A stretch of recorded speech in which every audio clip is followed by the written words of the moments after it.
Quentin Vale ruled Chicago's underworld with an iron fist and velvet gloves, commanding respect and fear in equal measure. But when 4 armed men burst into his favorite restaurant on a snowy February night, his empire teetered on the edge of collapse. What happened next would change everything, not by his hand, but by the quiet waitress who'd been refilling his coffee for 3 months. If you're listening to this story, don't forget to hit the like button, subscribe to the channel, and tell me in the comments what part of the world you're listening from. The crystal chandelier above table 7 caught the late afternoon light streaming through frost-edged windows, casting prismatic shadows across Quentin Vale's scarred knuckles as he signed the last document. Outside, Chicago's February wind howled down Wabash Avenue, rattling the antique panes of Marcello's restaurant, but inside, warmth and the scent of garlic and aged wine wrapped around the room like expensive cologne. Quentin was 43 years old, broad-shouldered, with salt and pepper hair swept back from a face that had seen too many winters and too many wars. His navy wool suit was tailored on Savile Row, his silk tie the color of old blood, and his gray eyes held the kind of stillness that made even loyal men nervous. He'd built his organization from the wreckage of his father's failures, transforming street-level operations into a sophisticated network that controlled construction contracts, waste management, and half the city council's voting record. "More coffee, Mr. Vale?" The voice was soft, almost apologetic. Quentin glanced up. Emma Crawford stood beside the table, carafe in hand, her auburn hair pulled back in a simple ponytail that emphasized the sharp angles of her cheekbones. She was 26, slender, with green eyes that seemed to notice everything while revealing nothing. She'd been working at Marcello's for 3 months, always polite, always efficient, always forgettable in the way good waitresses learn to be. "Thank you." Quentin watched as she refilled his cup with steady hands. Most people trembled when they got too close to him. Emma never did. She nodded once and moved to the next table, where 2 of Quentin's lieutenants, Marcus and Tony, sat reviewing security reports. The restaurant belonged to Quentin, though officially it was owned by a nephew twice removed. He came here every Thursday afternoon, conducting business in plain sight, protected by routine and reputation. Through the kitchen's swinging door, Quentin could hear the head chef, Angelo, arguing with a supplier about the quality of veal. Normal sounds, comfortable sounds, the kind of predictability that kept empires running smoothly. His phone buzzed, a text from his youngest brother, Leo. Hearing rumors. Russians moving product through Bridgeport. Thought you should know. Quentin's jaw tightened. The Volkov brothers had been testing boundaries for months, probing for weaknesses like wolves circling an aging alpha. He'd warned them once, quietly, over drinks at the Drake Hotel. Apparently, once hadn't been enough. He typed back, "Handle it. No bodies unless necessary." The reply came instantly. "Understood." Quentin slipped the phone back into his pocket and picked up his coffee. It was excellent. Dark roast, no sugar, exactly as he preferred.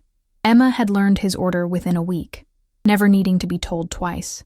There was something almost military about her efficiency, a precision that seemed out of place in a woman who claimed her previous job had been at a diner in Gary, Indiana. The front door opened, bringing a gust of Arctic air, and 3 men in heavy coats. Quentin recognized none of them, which was unusual. Strangers didn't wander into Marcello's by accident. The restaurant's reputation ensured that only regulars and the deliberately curious crossed its threshold. Marcus noticed, too. His hand drifted toward his jacket. "Easy," Quentin murmured. Could be lost. But his instincts, honed by 20 years of surviving in a world where paranoia was a survival skill, were already screaming warnings. The men moved wrong, too deliberate, too coordinated. They spread out subtly, positioning themselves near the exits. Emma emerged from the kitchen carrying a tray of bread. She moved between the tables with practiced grace, seemingly oblivious to the new arrivals. The first man reached into his coat. Everything happened in fragments of seconds. Quentin saw the gun, a black Glock 9mm clearing leather. Marcus was already moving, chair scraping backward. Tony reached for his weapon but was too slow, too far. The crystal chandelier swayed slightly from the motion, light fracturing across the ceiling. A fourth man, Quentin hadn't noticed, stepped from the restaurant's back hallway, cutting off the kitchen exit. Professional, coordinated. Someone had planned this carefully. "Nobody moves," the first gunman said, his accent thick. Eastern European, probably Ukrainian. "Quentin Vale, you come with us. Everybody else lives." Quentin remained seated. calculating distances and angles. 4 armed men, 2 of his people, customers frozen in terror. The odds were poor, and heroes ended up dead. "Who sent you?" Quentin's voice was calm, almost conversational. "Does it matter?" The gunman smiled without humor. "You've made many enemies, Mr. Vale. Time to pay debts." The word debts hung in the air like a curse. Quentin thought of the Volkovs, of the union president he'd removed from power last month, of the federal prosecutor whose investigation had mysteriously stalled. So many possibilities. Too many. The gunman raised his weapon, aiming center mass. "Stand up." Slowly. Quentin began to rise, his mind already working through endgames. If he went with them, he'd be dead within the hour. If he resisted here, innocent people would die. There were no good choices, only degrees of disaster. Then Emma moved. She'd been standing near the second gunman, still holding her tray of bread. In one fluid motion, so fast it seemed almost choreographed, she swung the metal tray in a vicious arc that connected with the man's temple. The crack of impact echoed like a gunshot. The gunman staggered, his weapon clattering to the floor. Before anyone could process what had happened, Emma had dropped into a crouch, swept up the fallen gun, and fired twice. The shots were deafening in the enclosed space. The first round caught the lead gunman in the shoulder, spinning him sideways. The second shattered the chandelier above, sending crystal fragments raining down like deadly snow. Then everything exploded into chaos. The world became a confusion of motion and sound. Marcus dove behind an overturned table, his own weapon drawn. Tony was already firing toward the 4th gunman near the kitchen. Customers screamed and dropped to the floor. Angelo burst through the kitchen door wielding a meat cleaver like a medieval warrior. But Quentin's attention was locked on Emma. She moved like water, fluid, precise, economical. While the lead gunman clutched his bleeding shoulder, she'd already shifted position, using a marble column for cover. The 3rd gunman, previously unengaged, swung his weapon toward her. Emma fired once more, the bullet catching him in the thigh. He went down hard, his gun skittering under a nearby booth. "Get down!" Emma shouted at Quentin. He obeyed without thinking, a novelty in itself. Bullets punched through plaster walls and shattered wine bottles in the bar's display, the air filled with the acrid smell of gunpowder and spilled Chianti. Marcus had pinned down the 4th gunman in a firefight that was chewing up Angelo's carefully maintained decor. The kitchen door swung wildly on damaged hinges.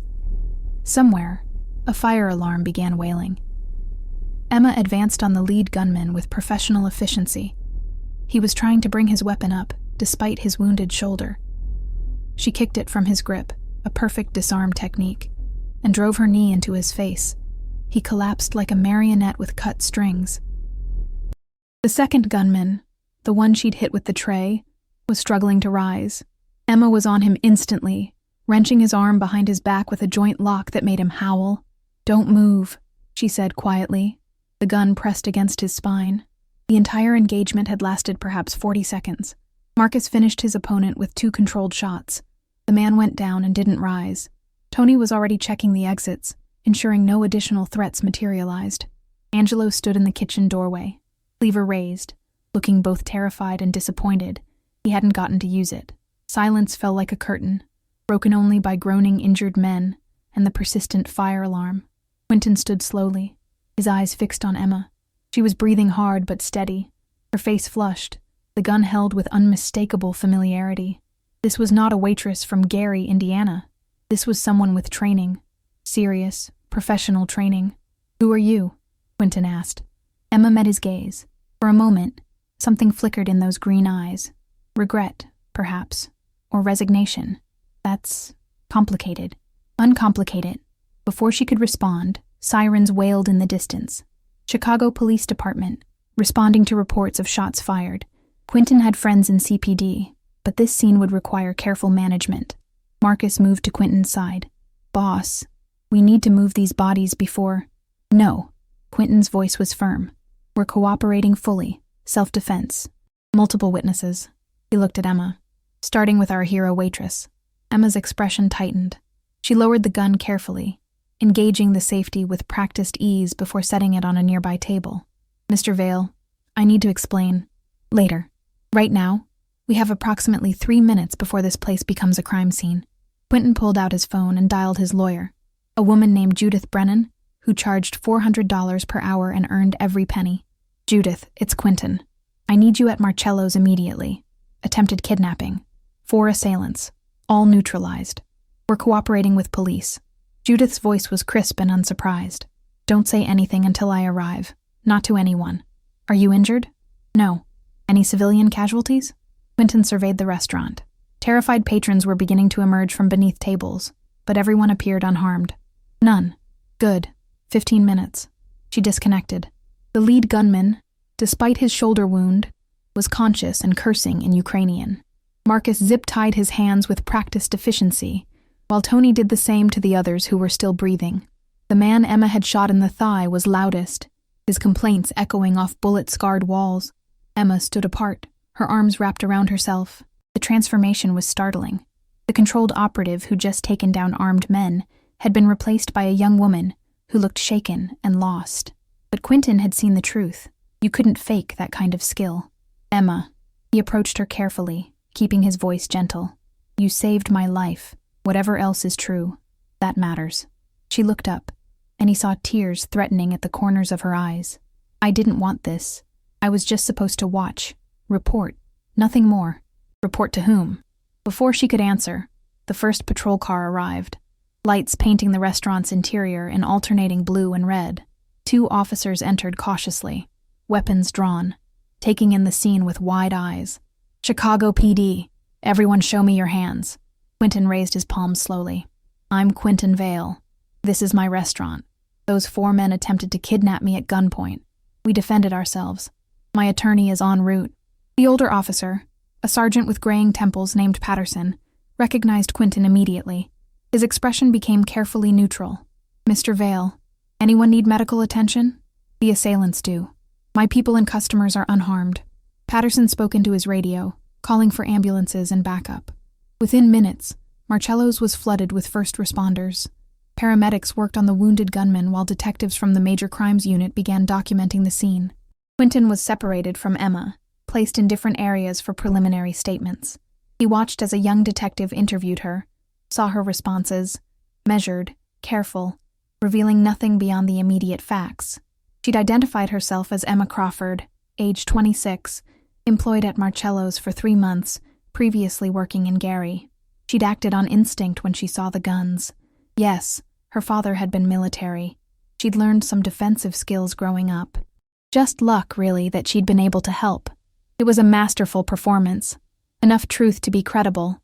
Enough omission to protect whatever secrets she carried. Judith Brennan arrived in a cloud of expensive perfume and cold air, her silver hair immaculate despite the late hour.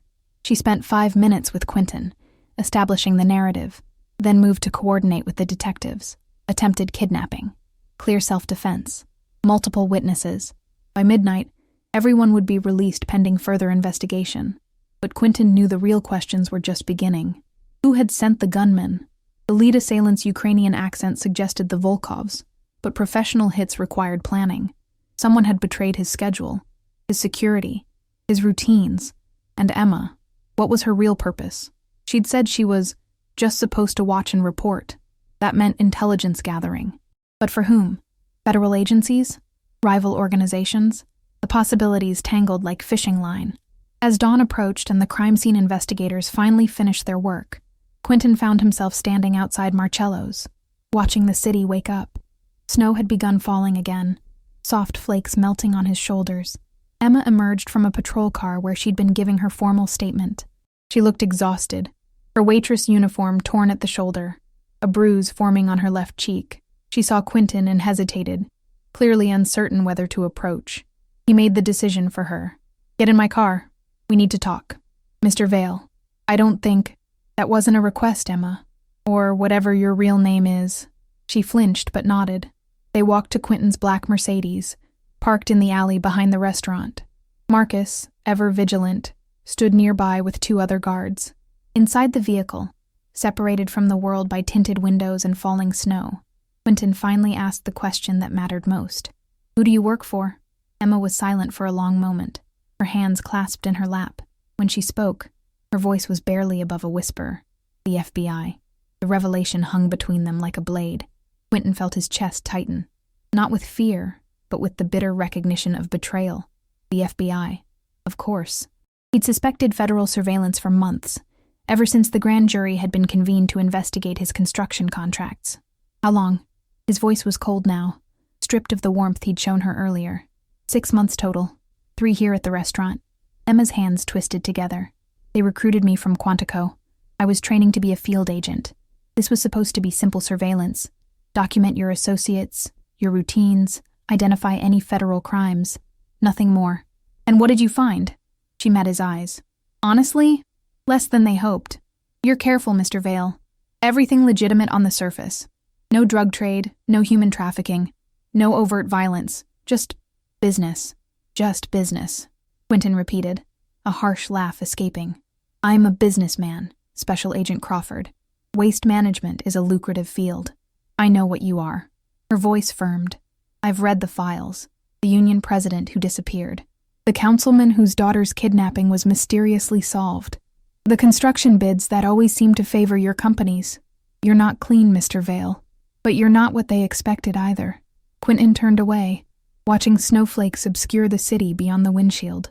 His empire, built on pragmatism and calculated violence, now felt suddenly fragile.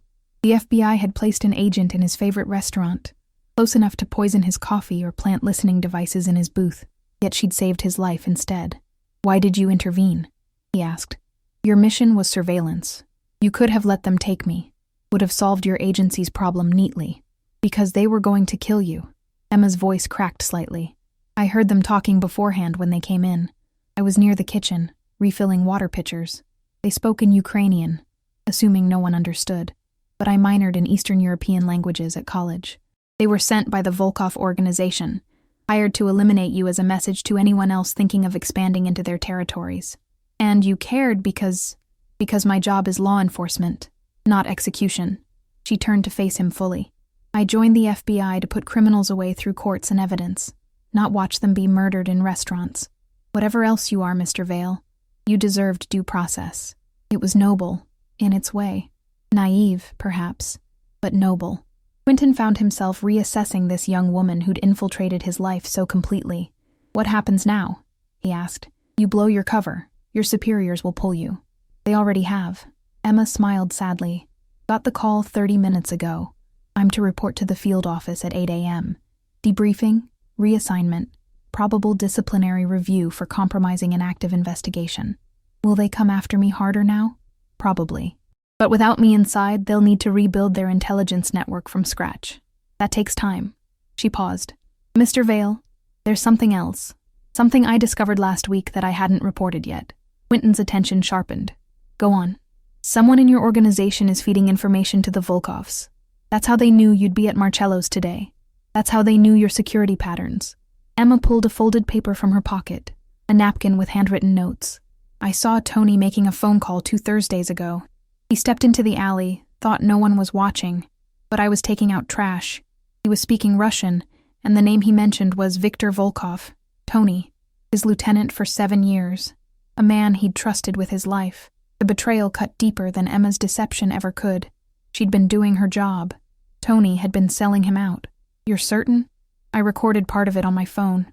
Not admissible in court, but enough for you to know the truth. She pulled out her device, tapped the screen, and played a 30-second clip. Tony's voice was unmistakable, discussing a Thursday delivery and the usual location. Quentin's hands clenched into fists. Rage and hurt warred within him. Tony had children. Quentin had paid for their private school education, visited them in the hospital when the youngest had pneumonia. This was how loyalty was repaid? Why didn't you report this to your superiors? He asked. Because I knew what you'd do with the information. Emma met his gaze steadily. And I wanted you to have a choice. A choice to do what? Kill him? A choice to handle it however you see fit. Justice or mercy. That's not my decision to make. They sat in silence as the city awakened around them. Delivery trucks rumbled past. A street cleaner swept yesterday's snow into piles along the curb. Normal life, continuing despite the violence that had nearly consumed them all. Finally, Quentin spoke. You saved my life, Special Agent Crawford. That creates a debt I take seriously. I'm going to give you something in return. Mr. Vale, I don't need information. He pulled out his own phone, opening an encrypted file. 3 months ago, I discovered that the Volkov organization was laundering money through a chain of car washes on the south side. They're also distributing fentanyl through a network that reaches into 6 states, killing hundreds of users annually. I have documentation, financial records, shipping manifests, names of corrupt police and border officials. Everything your agency needs to dismantle their operation completely. Emma stared at him. Why would you give me this? Because the Volkovs tried to kill me in my own restaurant. Because they're poisoning neighborhoods I grew up in. And because... He paused, surprised by his own honesty. Because you remind me that there are still people who believe in rules, even when the system is broken. Maybe that matters more than I thought. He transferred the files to her phone. Gigabytes of data that represented months of careful intelligence gathering. It would destroy the Volkov brothers and earn Emma a commendation that would erase any disciplinary concerns about her blown cover. This is substantial, Emma said, scrolling through the documents with wide eyes. If even half of this is verifiable, it is. I make it my business to know my enemies. Quentin leaned back against the leather seat. You'll be a hero, Special Agent Crawford. The agent who brought down a major trafficking network. Might even get you promoted. And what about you? What happens when the Volkovs are gone? Then I'll deal with the traitor in my organization, and I'll rebuild my security from the ground up. He turned to look at her. You asked why I intervened tonight. Now I'll ask you something. In all your surveillance, all your observations over 3 months, did you ever see me hurt anyone who didn't deserve it? Did you see me prey on the innocent? Emma considered the question carefully. No. I saw you intimidate, manipulate, control. I saw you bend rules and twist laws. But I never saw you harm someone without cause. You have a code, Mr. Vale. A line you don't cross. Then perhaps I'm not the monster your files suggest. Or perhaps you're a complicated man in a complicated world. She smiled. A real smile. Unguarded. Thank you for the files, and for not having me killed when you learn the truth. I'm a businessman, not a murderer. Quentin returned the smile. Besides, you make excellent coffee. The moment of levity passed quickly. They both knew this was goodbye. Emma would return to her federal life, chasing criminals through courts and evidence. Quentin would remain in his gray world of power and compromise, navigating threats from all sides. One last question, Emma said, as she reached for the door handle. What will you do about Tony? Quentin's expression hardened. That depends on whether he gives me a reason to show mercy. She nodded, understanding what he meant. In Quentin's world, betrayal was the unforgivable sin. Tony's fate would be decided not by anger, but by calculation. Emma climbed out of the Mercedes, snow immediately dusting her hair. She turned back briefly. Be careful, Mr. Vale. You have more enemies than you know. Don't we all, Special Agent Crawford? He watched her walk away, disappearing into the morning crowd. A strange alliance had formed and dissolved in a single night. Federal agent and mob boss, united briefly by bullets and betrayal. Marcus appeared at the driver's window. Boss? Everything okay? No, Marcus. Everything is not okay. Quentin's voice was ice. Tony's a rat. I want him brought to the warehouse on Cicero Avenue, quietly. No one else knows until I've had a chance to talk with him. Marcus's face paled. Tony? Are you sure? Completely. He sold us out to the Volkovs. That's how they knew when and where to hit me. Jesus. Marcus pulled out his phone. I'll handle it personally. Good. And Marcus? I need you to reach out to Leo. Tell him it's time to move against the Volkovs. Everything we have. I want their operation crippled within 48 hours. That's a war, boss. They started it when they sent guns to my restaurant. Quentin started the car, the engine purring to life. I'm going to finish it. The warehouse on Cicero Avenue had been in Quentin's family for 40 years. A concrete box that stored legitimate construction equipment and served occasionally as a place for difficult conversations. Quentin arrived at noon, the winter sun offering no warmth as it filtered through dirty industrial windows. Tony sat in a metal chair in the center of the empty space, his hands bound with rope, his face pale but defiant. Marcus stood nearby with 2 other men, weapons visible but not drawn. This wasn't an execution. Not yet. First came truth. Tony.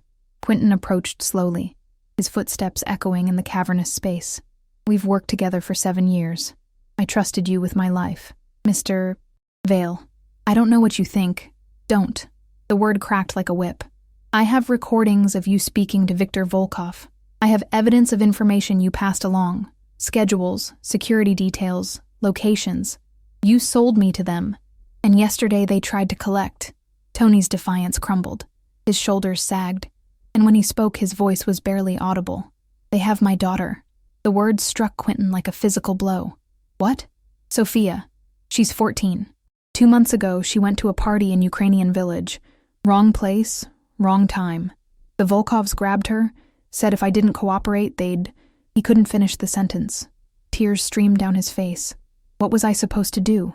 You're powerful, Mr. Vale, but you're not invincible. I chose my child. The revelation reframed everything.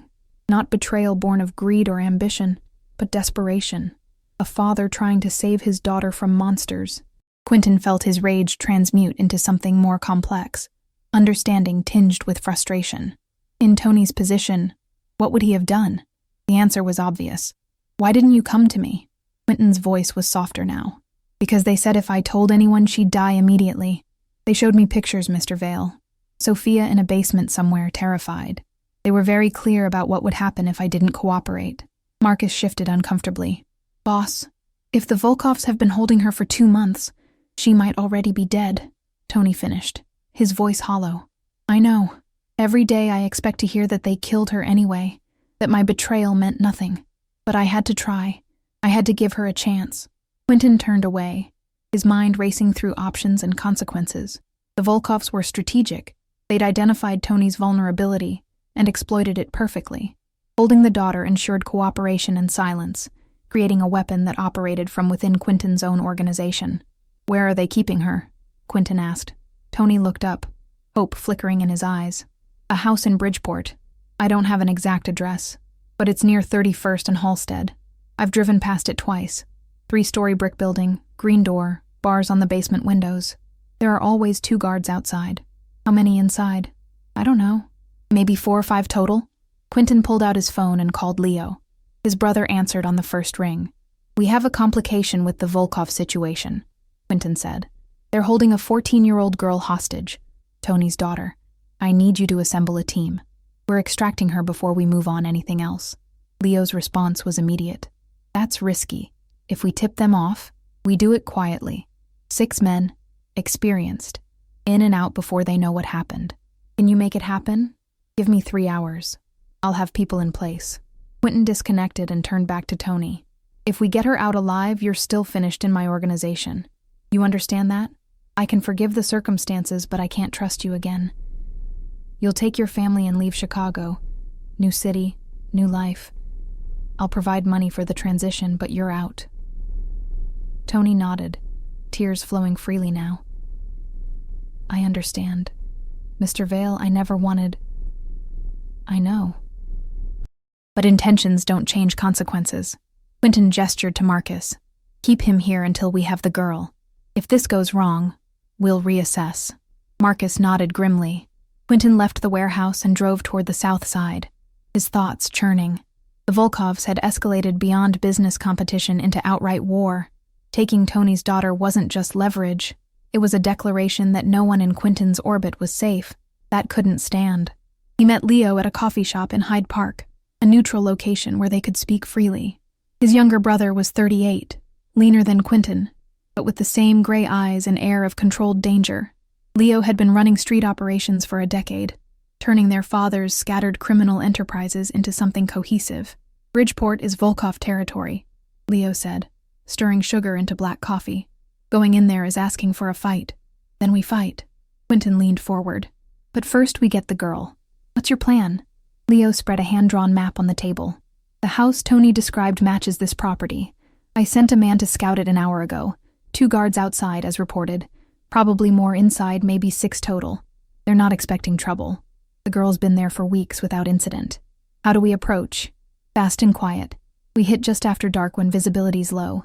Team goes in through the rear entrance. Less exposed. Suppressors on weapons to minimize noise. We extract the girl, neutralize anyone who resists, and we're gone in under 5 minutes. What about civilian casualties? The building's isolated. Empty lot on one side, abandoned warehouse on the other. Minimal collateral risk. Leo met his brother's eyes. But Quentin, even if this works perfectly, the Volkovs will retaliate. You're starting something that won't end until one side is destroyed. They started it when they came to my restaurant with guns. Quentin's voice was hard. And they escalated it when they took a child. I've tried to be reasonable, Leo. I've tried to coexist. But there are lines. And they've crossed every single one. Leo nodded slowly. Then we do this right. We hit the house tonight, get the girl. Tomorrow we move on their operations. The car washes, the distribution network, everything. I've got 50 men ready to move when you give the word. Do it. And Leo? Quentin reached across the table, gripping his brother's shoulder. Be careful. The Volkovs are desperate now, which makes them dangerous. Aren't we all? Leo smiled grimly. They parted ways as afternoon faded toward evening. Quentin returned to his penthouse apartment in River North, a space of glass and steel overlooking the Chicago River. He poured himself 2 fingers of scotch and stood at the window, watching the city transition from day to night. His phone buzzed. A text from an unknown number. Files received and verified. Interagency task force being assembled. Volkov arrests expected within 72 hours. Thank you. EC. Emma. The FBI was moving on the intelligence he'd provided. Within 3 days, federal agents would sweep through the Volkov organization, dismantling their infrastructure and arresting key players. It was exactly what Quentin needed. External pressure that would weaken his enemies while he struck from within. But it also meant a clock was ticking. If the Volkovs suspected federal action was imminent, they might flee or destroy evidence, including witnesses like Sophia. Quentin called Leo. Move up the timeline. We go in tonight, but earlier, 6 o'clock, before full dark. I want that girl out before the Volkovs have a chance to panic. That's aggressive.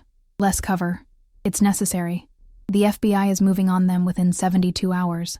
We need to extract Sophia before they realize the walls are closing in. Leo was silent for a moment, then, understood.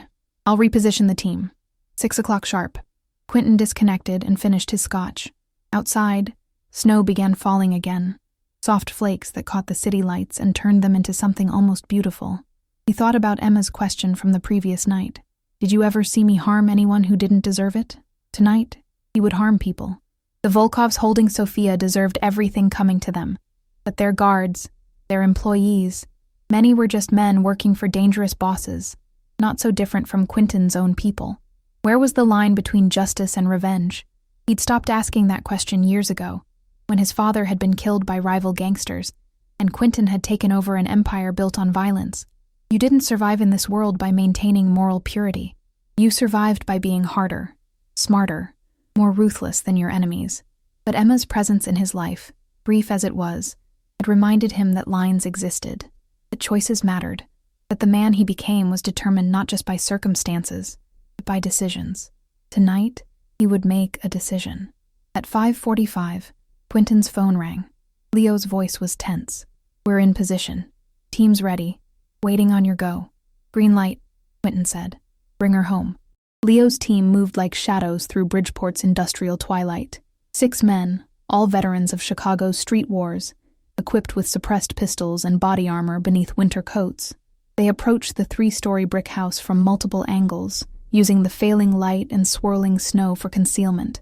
Quentin listened through an encrypted phone line, hearing Leo's whispered commands. Alpha team, rear entrance. Bravo, cover the front. Wait for my mark. The 2 guards outside never saw the threat coming. Silent shots, precise targeting. They collapsed without a sound, dragged quickly into shadows. Entry in 3, 2, 1. The door splintered inward. More suppressed shots. Sharp coughs barely audible over the wind. Shouts in Ukrainian, cut short. The sound of footsteps pounding upstairs. 2nd floor clear, moving to basement. Quentin stood in his penthouse, hands clenched, listening to his brother's operation unfold in real time. Every second felt stretched, elastic with possibility and danger. Contact. 2 hostiles. Basement level. Neutralized. Searching for the girl.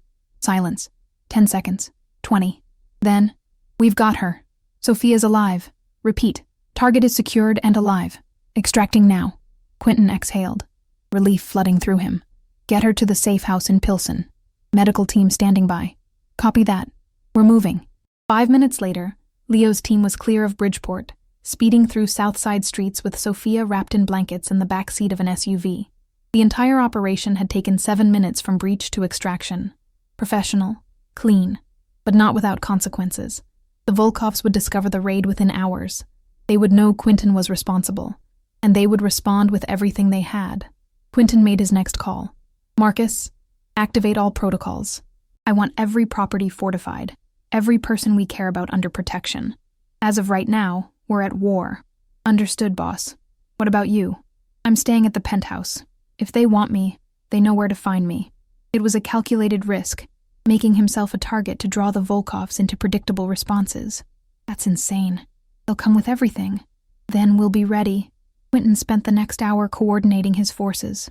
50 men deployed across Chicago, securing critical locations and preparing for retaliation. Allies in the police department were notified, ensuring that official responses would be measured. Friendly judges were briefed on potential legal complications. An empire preparing for war. At 8 o'clock, Leo arrived at the penthouse with a status report. Sophia's at the safe house. Malnourished, traumatized, but physically unharmed. Doctors are with her now. She'll need psychological counseling, but she'll recover. And Tony? Reunited with his daughter an hour ago. He was crying so hard he couldn't speak. Leo poured himself a drink from Quentin's bar. What are you going to do with him? What I said. He leaves Chicago with his family. Gets a fresh start somewhere the Volkovs can't reach. I'll fund it. Call it severance pay. Quentin stared out at the city. He chose his child over me, Leo. How can I fault him for that? Because loyalty is supposed to matter. It does matter, which is why I'm not killing him. Quentin turned to face his brother. There's been enough death. I'm tired of it. Leo studied him carefully. The waitress got to you, didn't she? The FBI agent. Emma. Quentin smiled slightly. Yes, I suppose she did. She reminded me that we're not animals, that we can choose to be better than our circumstances demand.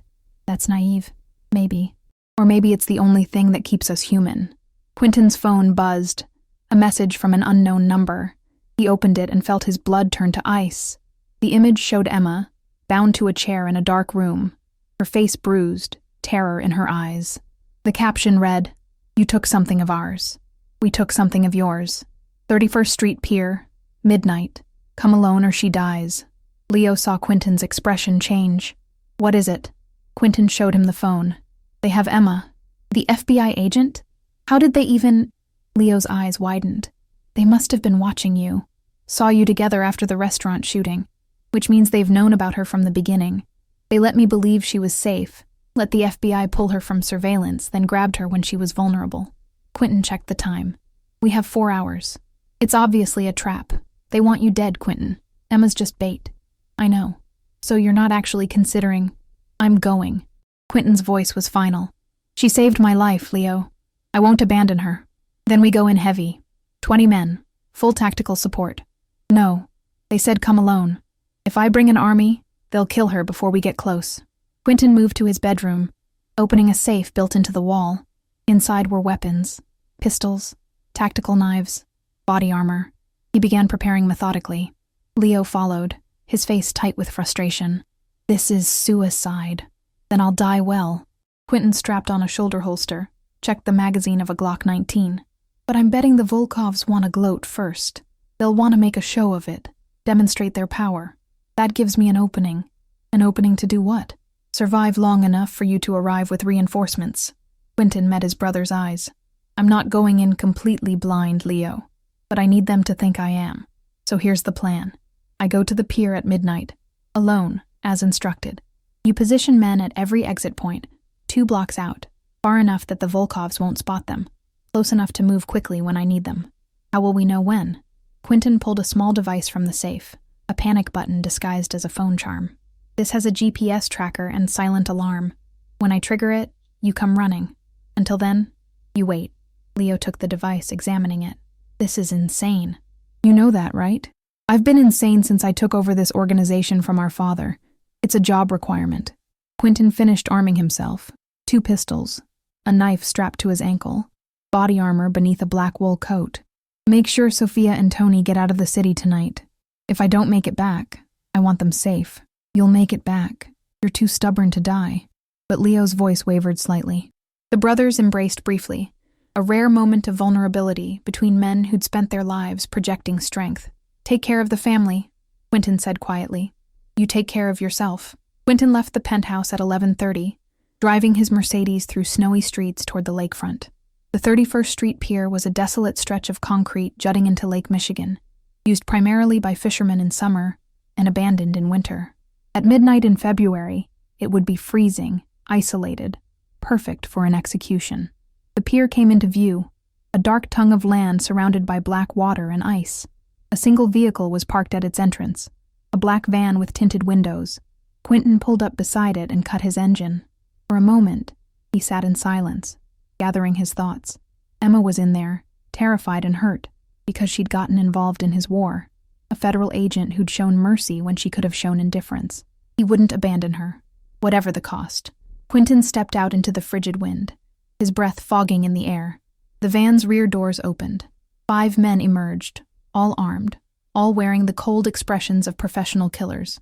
The last man out was Viktor Volkov himself, mid-50s, heavyset, with a scar running from his left eye to his jaw. "Mr. Vale," Viktor said, his accent thick, punctual. "I appreciate that. Where is she?" "Inside." Viktor gestured toward the van. "Come, see." Quentin approached cautiously.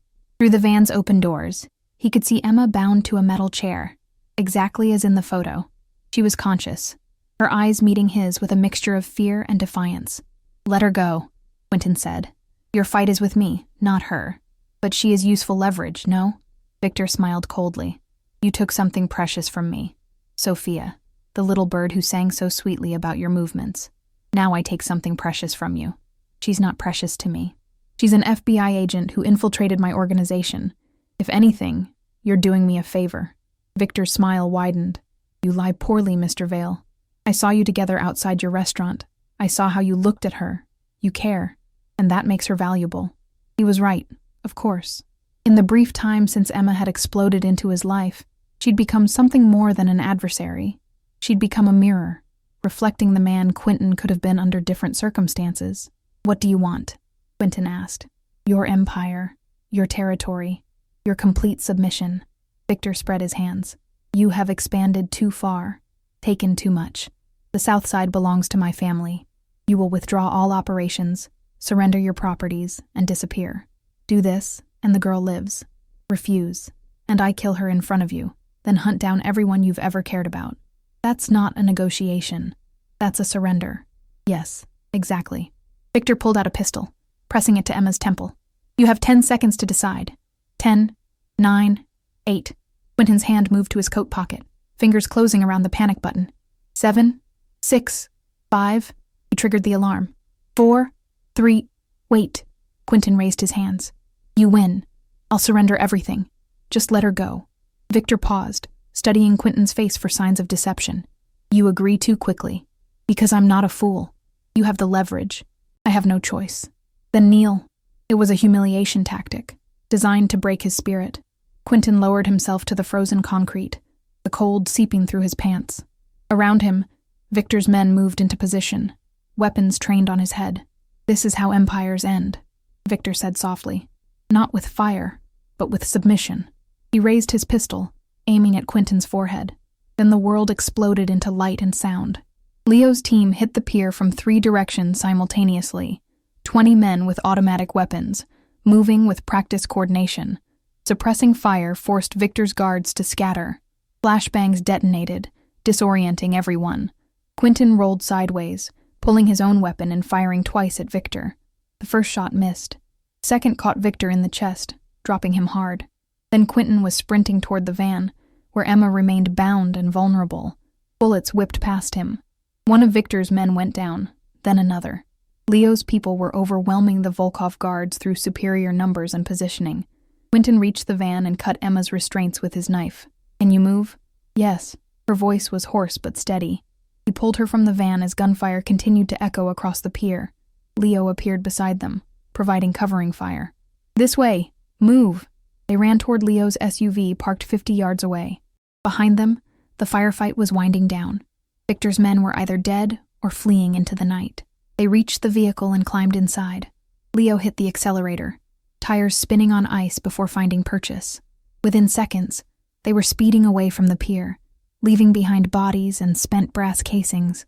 In the back seat, Emma leaned against Quentin's shoulder, shaking with reaction. "You came for me." "Of course I did." I'm a federal agent. I infiltrated your organization, and you saved my life. Quentin wrapped an arm around her. That matters more. She was silent for a moment then. Victor said you cared about me. Was he right? Quentin considered lying, maintaining the emotional distance that had protected him for decades. But Emma deserved better than comfortable lies. Yes, he said simply. He was right. The war with the Volkovs ended not with a single battle, but with systematic dismantlement. Over the next 72 hours, the FBI task force Emma had enabled executed coordinated raids across 6 states, arresting 43 members of the Volkov organization. Victor himself survived the gunshot wound to his chest, but would spend the next 30 years in federal prison on charges ranging from drug trafficking to racketeering to kidnapping. Quentin watched the news coverage from his penthouse, a cup of coffee growing cold in his hands. The reporters spoke of a major victory against organized crime, crediting an ongoing federal investigation and interagency cooperation. Emma's name was never mentioned. She'd requested anonymity, preferring to work without public recognition. But Quentin knew the truth. The files he'd provided had been the catalyst for everything that followed. 3 days after the pier confrontation, Emma appeared at his door. She wore civilian clothes, jeans and a gray sweater, and carried a manila folder under one arm. The bruises on her face had faded to yellow shadows, and her green eyes held a curious mixture of determination and uncertainty. "Special Agent Crawford," Quentin said, stepping aside to let her enter. "I wasn't expecting you. I'm not Special Agent Crawford anymore." She moved into the living room, setting the folder on his glass coffee table. "I resigned from the FBI yesterday, effective immediately." Quentin felt something tighten in his chest. Why? Because I realized something while I was tied to that chair, waiting to die. Emma turned to face him. "I've spent my entire adult life following rules that other people wrote, training at Quantico, taking orders, building cases that prosecutors would argue in courtrooms I'd never see. It was safe, predictable, and completely hollow. The FBI does important work, I know, but it's not my work. Not anymore." She gestured to the folder. "Those are the results of the Volkov investigation. 43 arrests, $12 million in assets seized, a trafficking network spanning 6 states completely dismantled. The Bureau is calling it one of the biggest organized crime victories in a decade. You should be proud. I am. But I'm also aware that it only happened because you, a man they've been investigating for years, chose to provide intelligence that served both our interests." Emma moved closer. "That's what I realized, Mr. Vale. The world isn't divided into good guys and bad guys. It's filled with complicated people making difficult choices in impossible situations." Quentin studied her face, seeing the change that trauma and revelation had wrought. This wasn't the uncertain young agent who'd served him coffee 3 months ago. This was someone who'd walked through fire and emerged transformed. "What will you do now?" he asked. "I don't know yet. I have some money saved. Maybe I'll travel, see parts of the world that aren't filtered through federal investigations and surveillance reports." She paused. "Or maybe I'll stay in Chicago for a while. I've grown attached to this city." The implication hung between them, delicate as spider silk. "Emma," Quentin chose his words carefully, "I'm grateful for everything you've done. You saved my life twice. Once in the restaurant, once by providing an opportunity to end the Volkov threat, but I'm still the man in your files. I still operate in gray spaces that make federal agents uncomfortable. I know who you are." Her voice was steady. "You run an organization built on intimidation and control. You bend laws and manipulate systems. You've done things that would horrify most people." She stepped closer. "But you also have a code. You rescued Tony's daughter when you could have simply eliminated him. You provided intelligence that destroyed a trafficking network killing hundreds. And you came to that pier knowing it was probably a trap, because you didn't want an innocent person to die for your sins. That doesn't make me noble. It makes me pragmatic. Maybe. Or maybe you're better than you think you are." Emma smiled slightly. "I'm not asking for a relationship, Mr. Vale. I'm not even sure what I'm asking for. I just know that when I thought I was going to die on that pier, the thing I regretted most was never having a real conversation with you. One where we weren't playing roles, federal agent and mob boss, but just 2 people trying to figure out how to exist in a world that doesn't make sense." Quentin felt something shift inside him, a wall he'd maintained for decades beginning to crack. "I'm not good at conversations that don't involve threats or negotiations." "Then we'll learn together." He laughed despite himself. You're remarkably persistent. It's one of my better qualities. Emma moved to the window, looking out at the Chicago skyline. What happened to Tony and his daughter? They're in Portland now. New identities. Enough money to start fresh. Tony's working construction. Legitimate work. Sophia's in therapy and enrolled in a good school. Quentin joined her at the window. I get updates monthly.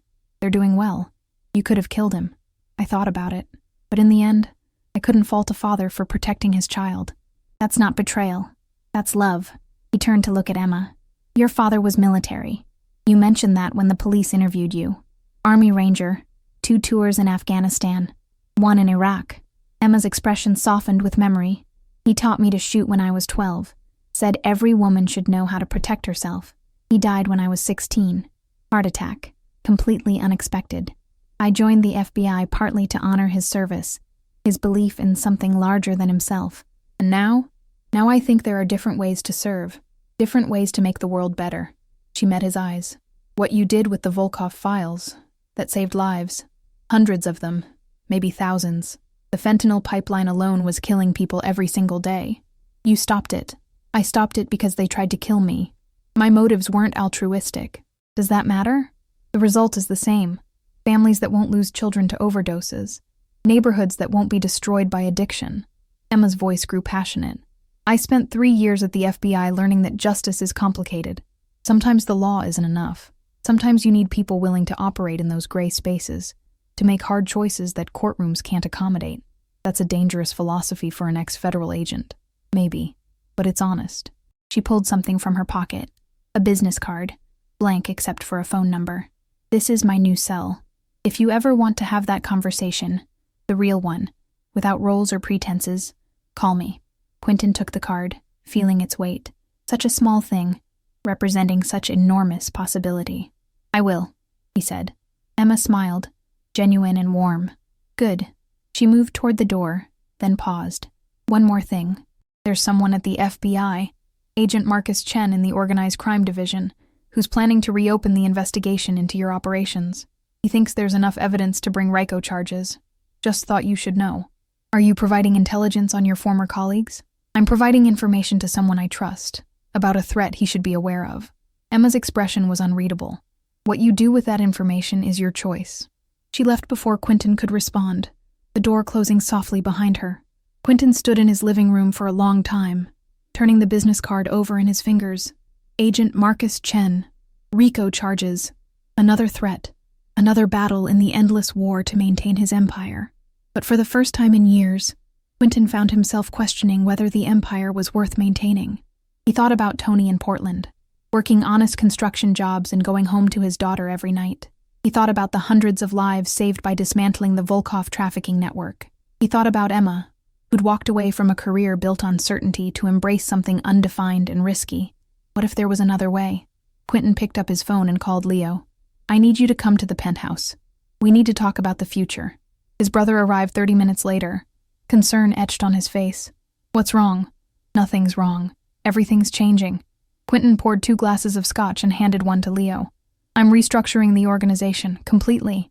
Leo's eyebrows rose. What does that mean? It means we're going legitimate. Fully, genuinely legitimate. Quentin saw his brother's skepticism and pressed on. Look at what happened with the Volkovs. They drew attention. Federal attention. And it destroyed them in 72 hours. We've been lucky so far, but luck runs out. Agent Chen is already building a case against us. So we handle Chen the way we've handled threats before. No, we don't. Quentin's voice was firm. I'm tired of living in a world where every relationship is transactional, every friendship is strategic, and trust is a liability.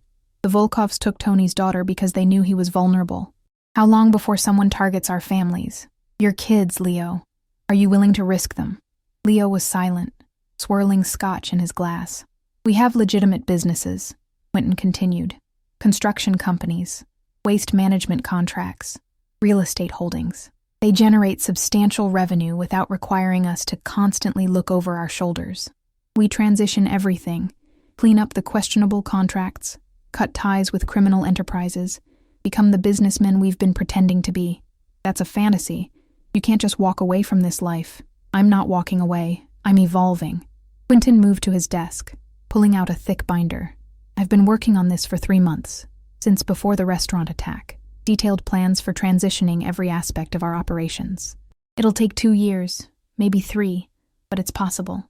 Leo opened the binder, scanning pages of financial projections and structural reorganization. His expression slowly changed from skepticism to consideration. This is serious. You've really thought this through. I have, and I want you with me, Leo. I can't do this alone. What about the people who depend on us? The crews, the enforcers, the whole network. Everyone gets a choice. Those who want to go legitimate, we retrain and re-employ in our legal businesses. Those who don't, we provide severance and connections to non-competing operations in other cities. No one gets abandoned. Leo closed the binder, studying his brother's face. The waitress really did get to you. Emma showed me something I'd forgotten, that we're not trapped by our circumstances. We have agency. We can choose to be better. Quentin finished his scotch. Dad built this empire on violence and fear. We expanded it with intelligence and strategy. But what's the end game, Leo? We accumulate money we can't spend without attracting attention. We build power we can't enjoy because we're always defending it. Where does it end? Most people in our position end up dead or in prison. Exactly. So why not end it differently? Why not build something that lasts, something we can be proud of? Quentin placed a hand on his brother's shoulder. I know it sounds naive, but I'm asking you to trust me one more time. Leo was quiet for a long moment, then nodded slowly. All right, I'm in. But if this goes sideways, then we adapt, like we always do. Over the following weeks, Quentin began implementing his plan. Criminal operations were quietly shuttered or sold to competitors in other regions. Questionable contracts were renegotiated with legitimate terms. Enforcement crews were transitioned into security companies with proper licensing and oversight. It wasn't easy. Some people resisted the changes. 2 longtime associates chose to leave the organization rather than adapt. But most, surprisingly, embraced the transition. They were tired too. Tired of violence, tired of looking over their shoulders, tired of living in shadows. Agent Marcus Chen's RICO investigation stalled when federal prosecutors realized there was nothing current to prosecute. Historical crimes were difficult to prove without cooperating witnesses, and Quentin's restructuring had eliminated the ongoing criminal enterprise that RICO charges required. Emma called 3 weeks after leaving her card. I saw the news about your waste management company winning the city contract. Legitimate bid, competitive pricing, full transparency. I'm impressed. It's amazing what you can accomplish when you're not competing with criminal organizations willing to undercut through intimidation. Quentin smiled into the phone. How's unemployment treating you? Surprisingly well. I've been taking Italian cooking classes and reading books that aren't related to criminal justice. It's strange and wonderful. She paused. I was thinking about that conversation we discussed.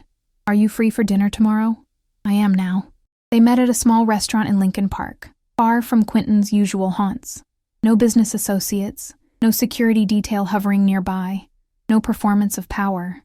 Just 2 people sharing pasta and wine, talking about everything except their complicated past.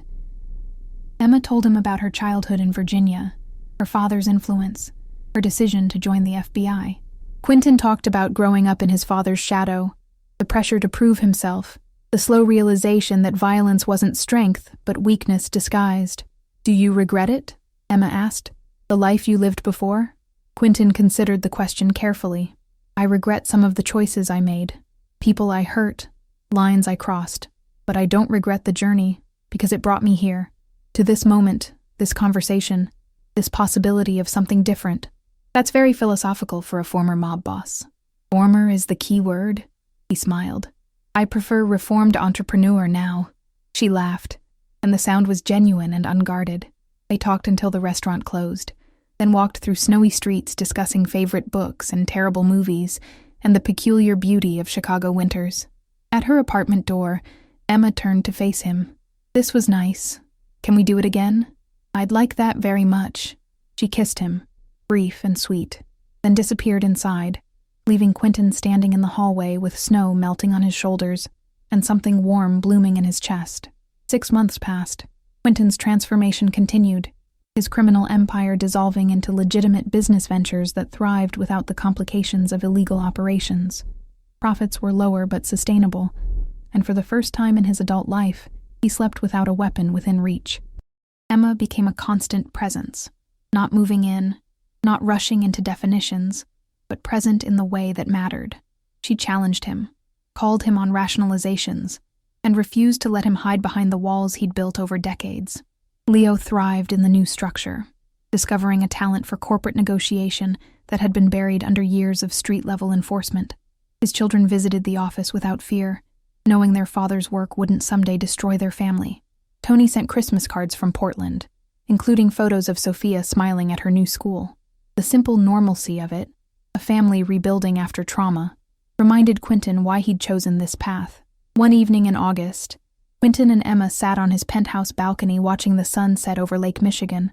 The water reflected gold and orange, transforming the industrial waterfront into something almost magical. "I got a job offer," Emma said casually. Quentin felt his stomach tighten. "Where?" "Here in Chicago. A private security consulting firm that works with corporations to assess vulnerabilities and improve protocols. They want someone with federal experience and field skills." She glanced at him. "It's legitimate work, well paid, and it wouldn't require me to carry a gun. But nothing. I'm taking it." She smiled. "I just wanted you to know that I'm staying. In Chicago, in this relationship, in whatever we're building together." Relief flooded through him. "I'm glad." "Me too." She leaned against his shoulder. "You know what's funny?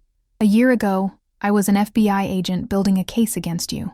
Now I'm dating you, watching you become one of the most respected businessmen in Chicago. It's surreal. Life is surreal. We just pretend it makes sense."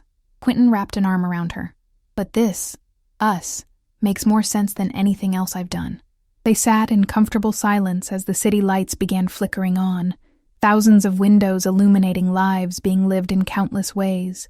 Somewhere down there, families were having dinner, couples were falling in love, children were dreaming of futures they couldn't yet imagine. Quentin thought about the man he'd been, the mob boss who ruled through fear and calculation, who'd measured success in territory controlled and enemies eliminated. That man felt like a stranger now, someone he'd known but never understood. Emma had asked if he regretted his past. The truth was more complicated than yes or no. His past had been necessary, a survival mechanism in a world that offered few alternatives. But it wasn't his future. Not anymore. He'd built an empire on intimidation. Now he was building something better. A life on honesty, work on integrity, relationships on trust. It was harder in some ways, requiring vulnerabilities he'd spent decades avoiding. But it was also more rewarding, offering satisfactions that power had never provided. "What are you thinking about?" Emma asked. "Redemption," Quentin said quietly. "Whether it's possible to erase the past by living differently in the present. You can't erase the past, but you can honor it by learning from it, by becoming someone worthy of the second chance you've been given." She took his hand. "You're doing that, Quentin. Every day, you're choosing to be better than you were. That's what matters." He hoped she was right.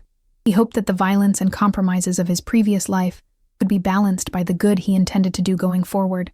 He hoped that the man Emma saw when she looked at him was real, not just a performance designed to win her approval. But hope, he'd discovered, was its own kind of strength. It didn't erase doubt or guarantee outcomes. It simply made the future worth pursuing. As darkness settled over Chicago and stars emerged in the clearing sky, Quentin Vale, former mob boss, reformed businessman, imperfect man seeking redemption, held Emma close and allowed himself to believe that second chances were real, that transformation was possible, and that the best parts of his story were yet to be written. The crystal chandelier that had witnessed his near-death a year ago had been repaired and rehung in Marcello's restaurant, now operating under new management as a legitimate establishment. Sometimes Quentin would visit, sitting at table 7 and drinking coffee while remembering the waitress who'd saved his life with hidden skills and unexpected courage. But mostly he looked forward, toward a horizon that seemed brighter than any he'd known before. Snow began falling again, soft flakes drifting past the balcony in swirling patterns. Emma tilted her head back, catching snowflakes on her tongue like a child. Quentin laughed, a real laugh, unguarded and genuine, and pulled her closer. In that moment, surrounded by falling snow and city lights, and the warmth of someone who knew his worst, and chose to stay anyway, Quentin understood something fundamental about grace. It wasn't earned through perfection, or purchased with good deeds. It was offered freely to those brave enough to accept it, to those willing to set down the weapons they'd carried for so long and walk forward into uncertain but hopeful futures. The weight of the crown he'd worn for 20 years had finally lifted.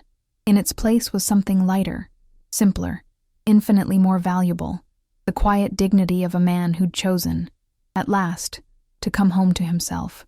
Thank you for listening to this story. If you enjoyed this journey of redemption and second chances, please subscribe to the channel and hit the like button. Share your thoughts in the comments below. I'd love to hear what resonated with you most. Until next time, keep believing that it's never too late to change your story.